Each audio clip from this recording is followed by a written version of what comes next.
Hello students. तो आज की इस वीडियो में मैं डिस्कस करूंगा what is the need of integrated rate equation, कि हमें इंटीग्रेटेड रेट इक्वेशन की क्या रिक्वायरमेंट है जब हमारे पास किसी केमिकल रिएक्शन के लिए डिफरेंशियल रेट इक्वेशन पहले से ही गिवन है। Because the differential rate equations are less informative as compared to integrated rate equation, की जो डिफरेंशियल रेट इक्वेशन का यूज़ करेंगे हम किसी पर्टिकुलर केमिकल रिएक्शन के लिए, तो वहाँ से हमें लेस इंफॉर्मेशन मिलेंगी उस रिएक्शन के बारे में, या ये कह सकते हैं कि जो भी इंफॉर्मेशन हमें मिलती हैं उस केमिकल रिएक्शन के बारे में वो इनएक्यूरेट होंगी as compared to those information which are calculated by using the integrated rate equation। तो कि क्या रीज़न है कि इंटीग्रेटेड रेट इक्वेशन ज़्यादा सुपीरियर हैं डिफरेंशियल रेट इक्वेशन से, जब भी हमें किसी केमिकल रिएक्शन के बारे में कुछ इंफॉर्मेशन चाहिए।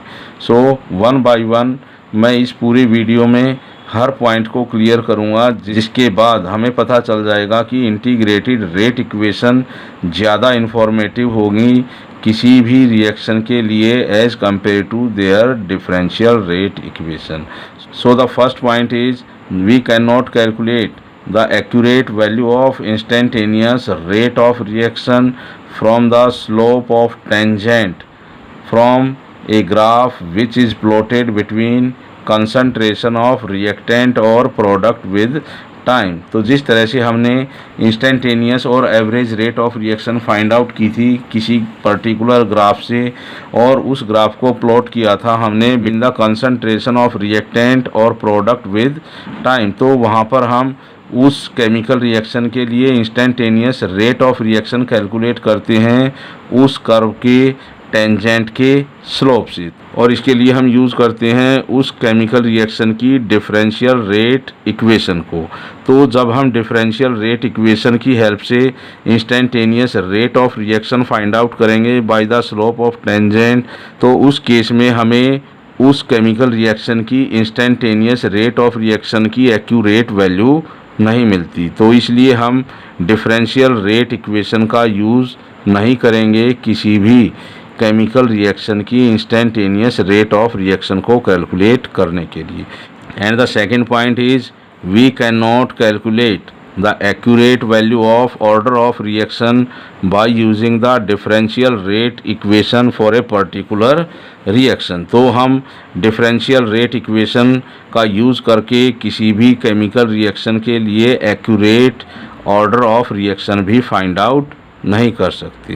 And the third point is we can not calculate the accurate value of rate constant के for a reaction by using differential rate equation. It means जब हम डिफरेंशियल रेट इक्वेशन का use करेंगे रेट कांस्टेंट को find out करने के लिए, तो वहाँ पर भी चांसेस कम होंगे कि हम उस केमिकल रिएक्शन के लिए जो रेट कांस्टेंट की वैल्यू कैलकुलेट करेंगे वो एक्यूरेट हो।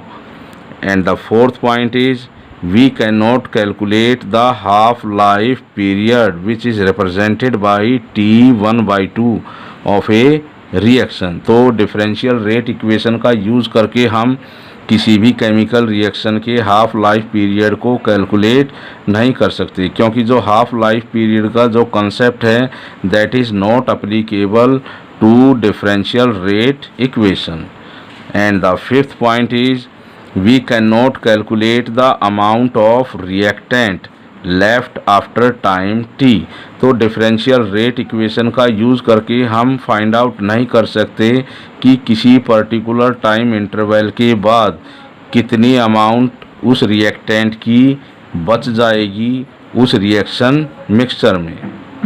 And the sixth point is we cannot calculate the time required for 20%, 30%, 90% or 99.9% or any percentage of conversion of reactant into product। It means जब हम differential rate equation का use करेंगे किसी chemical reaction के लिए, जब हमें कैलकुलेट करना होगा कि कितने समय में उस पर्टिकुलर रिएक्शन में जो रिएक्टेंट है उसका 20% या 30% या 90% या 99.9% कन्वर्ट हो जाएगा इनटू प्रोडक्ट। तो इन्हीं सभी प्रॉब्लम्स को फेस करना पड़ता है हमें जब हम किसी केमिकल रिएक्शन के लिए यूज़ करेंगे differential rate equation. All the above problems are solved when we use the integrated rate equation instead of differential rate equation. तो जब हम किसी केमिकल रिएक्शन के लिए इंटीग्रेटेड रेट इक्वेशन यूज़ करेंगे तो हमें ये जो प्रॉब्लम्स ऊपर हमने डिस्कस की हैं वो हम फेस नहीं करेंगे। So from the above discussion we can say that the integrated rate equation are more informative as compared to differential rate equation. या हम ये कह सकते हैं कि डिफरेंशियल रेट इक्वेशन के कंपैरिजन में जो इंटीग्रेटेड रेट इक्वेशंस हैं वो हमें मोर एक्यूरेट वैल्यू कैलकुलेट करने में हेल्प करती हैं, या इंटीग्रेटेड रेट इक्वेशन की हेल्प से हम किसी भी केमिकल रिएक्शन के लिए half life period, rate constant, order of reaction, the amount of reactant left after time t और the time required for conversion of any percentage of reactant into product. तो इन सभी टर्म्स को हम easily calculate कर सकते हैं only by using integrated rate equation. Students, अब मैं डिस्कस करूंगा कि किस तरह से हम किसी केमिकल रिएक्शन की डिफरेंशियल रेट इक्वेशन को इंटीग्रेटेड रेट इक्वेशन में कन्वर्ट करते हैं। तो इसके लिए मैं एक एग्जांपल लूँगा। Let us consider a reaction of nth order in which the reactant A is converted into products. और ये रिएक्शन क्या है, nth ऑर्डर की है। So according to rate law the rate of chemical reaction is directly proportional to molar concentration of reactant A raised to power। और n क्या है यहाँ पर, ऑर्डर ऑफ रिएक्शन। तो जब हम इस डायरेक्टली प्रोपोर्शनल के साइन को रिप्लेस करेंगे by the sign of equality तो हम एक कांस्टेंट स्मॉल k का यूज़ करते हैं। और जो ये स्मॉल k है ये क्या है, रेट कांस्टेंट ऑफ रिएक्शन। तो ये इक्वेशन है अपनी 1। So we can write rate is equal to minus D molar concentration of A by dt and it represent the decrease in molar concentration of reactant A with time dt। तो हम इस रेट की जगह minus DA by dt इस first equation में लिख सकते हैं।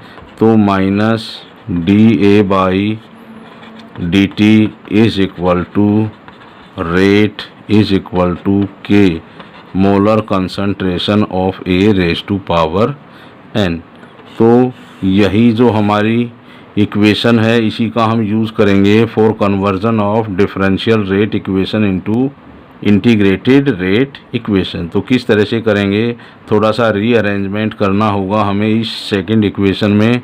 तो जो सिमिलर टर्म्स हैं उनको हम एक साइड लेके आएंगे। तो minus DA divided by A raise to power n is equal to K और dt को राइट हैंड साइड में लेके जाएंगे।